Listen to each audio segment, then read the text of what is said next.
guys, magandang araw sa inyo. Ang hirap magsalita.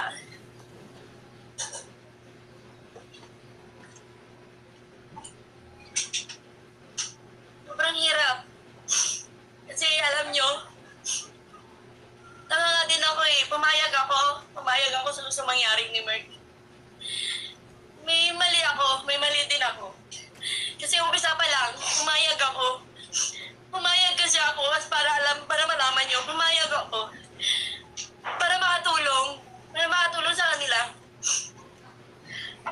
Mali pala yung pagpayag ko. Nung mapunta kami Cebu, nag-usap na kami. Natatapusin na daw to. Kawawa si Idang noon. Umaiyak siya habang ginawa niya yung blind date na yon. Kawawa yung anak ko. Pero pinapayuhan ko na lang na para sa kanila yon.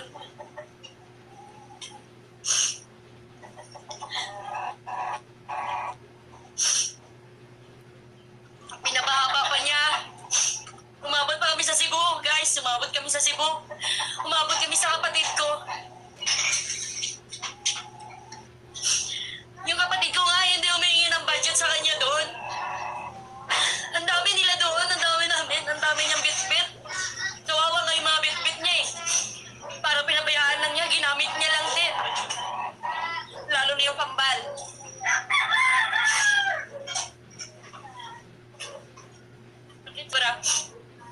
Kasi tinuring na rin namin siyang pamilya eh.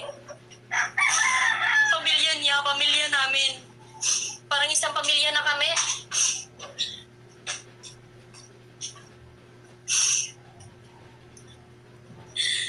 Lahat ng ginawa niya, gusto niya yun. Siya may gusto lahat.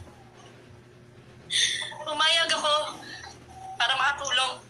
Para sa future. Kanino future yun? Future niya. Tama si Boss John. Boss John, tama ka. Future niya yun. Nung umay kami Cebu, kala namin tapos na. Kasi yun ang sabi niya. Umaasa si Idang na tapos na at masaya na kami. Ngayon, kinausap niya ako na masajilan sa kwarto. Dinamay niya pa yung pangalan ng mama niya. Yung mama niya kasi nag-uusap din kami, nag-chat din kami. Mula umpisa, ayaw ng mama niya sa decision niyang gagawin niya yung content na yon na maghihiwalay sila ni Idang. Plano lahat yun ni Merck. Ngayon, ang sabi ng mama niya sa akin, Balahe tawag niya sa akin eh. Sabi niya, Balahe, hindi ko gusto yung content na yan. Pakiramdam ko may mangyayari. Sabi ko, gusto ng anak mo yan eh. Kaya sige, sakyan na lang natin kung hanggang kailan niya gusto. Sandali lang naman daw. Nung umuwi kami galing Cebu, umuwi ako nung binok niya na ako nun. Kasi nga daw, tatapusin na daw namin. Kaya pinapauwi na niya ako na Manila. Umuwi ako nung doon niya pa ako sa airport. Kasama si Mark TV. Kasama si Idang, kasama yung anak ko. Pero nasa likod si Idang ng sasakyan para hindi makita ng mga tao. Tinatago niya. Ngayon, pagdating ko sa bahay, inabukasan dumating siya. Mama si Idang. Kinausap niya ako, masinsinan sa kwarto kami. Sabi niya mag-heart to heart daw kami. Kasi taga-heart to heart din sila ng mama niya. I-heart to heart ko daw si Idang na pumayag sa gusto niyang mangyari. Kasi ang gusto niya pahabain pa tong drama na to. Pahabain yung script na to. Kinausap niya ako. Sabi niya, Mama, pahabain natin to. Kausapin mo si Idang. Kasi ayaw ni Idang. Sabi ko, alam ba ni Idang? Sabi niya, hindi. Ayaw ni Idang. Sabi ko, pahabain daw hanggang 20. Kasi daw, cut off. Alam niya, nagmi-million views. Hindi ko pinag-ayabang sa sarili ko. Nagmi-million views kasi dahil sa kukontrabida ko. Alam niyo yan. Naghihingi ba ako? Naghihingi ba akong kapalit? Oo, nagbibigay siya. Pero yung bigay niya, sinusumbat niya pa sa ano ko pala yun.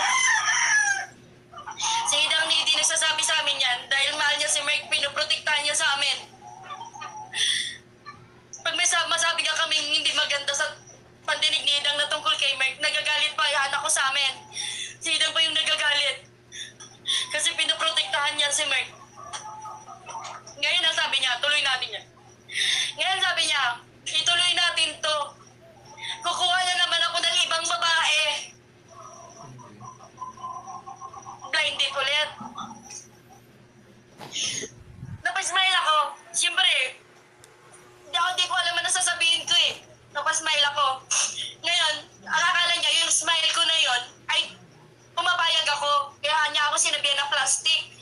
Nabigla ako, hindi ako makapagsalita. Huli impact sa akin. Ngayon sabi niya, ituloy natin to, kukuha ako ng ibang ka-blinded.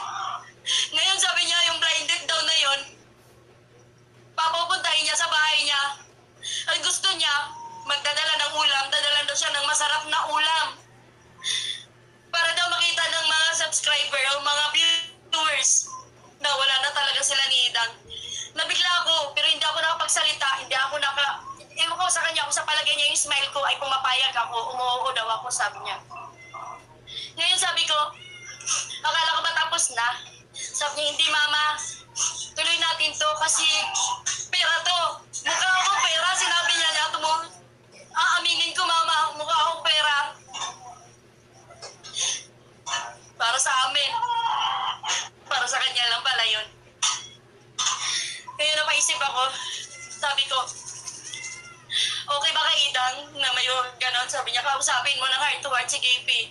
Kasi yung mama ko, nag-heart to heart kami. Sabi niya, sorry guys sa suot ko, sorry lahat. Sorry lang ngayon, sorry talaga. Nakausap daw niya yung mama niya. Ang sabi daw niya, nag-heart to heart daw sila ng mama niya. Ang sabi niya daw sa mama niya, gagawin niya yun. Pumapayag daw yung mama niya. Di napaisip ako, sabi ko, ba't ganun? Ba't kausap ko yung mama niya? Mula umpisa ayaw ng mama niya sa content na yun. So ngayon, akala niya okay na. Di ngayon, umalis na sila. Kasama si Drexler.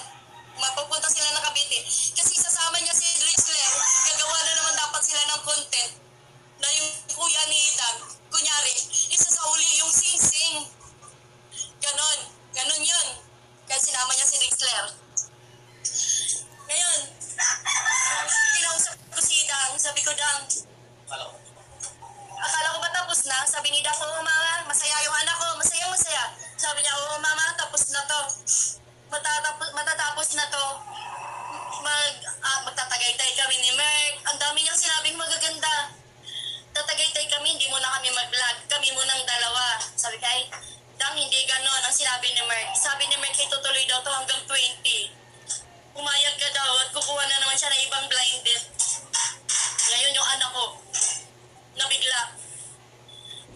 Tinawagan siya ngayon habang nagbibiyahe sila papuntang Cavite kasama si Kuya Drexler niya. Tinawagan niya si Merck. Sabi niya, grabe naman yung ginawa mo. Akala ko ba tama na? Gumanon siya, sabi niya. Pinura niya si Merck, kaya pinatayan siya. Pinatayan niya binlock niya si Merck agad. Tapos, naka-block din sa akin. Yun. Dahil sa content na yun, nawala si Merck. Dahil sa content na yun, yun ang kinagalit niyong content na hindi natuloy para malalaman ninyo. Yun. Di ko alam kung may babae o sabi nila meron. Pero kasama na rin yun sa plano niya. Plano niya to lahat. Kami sumusunod lang sa kanya. Hindi kami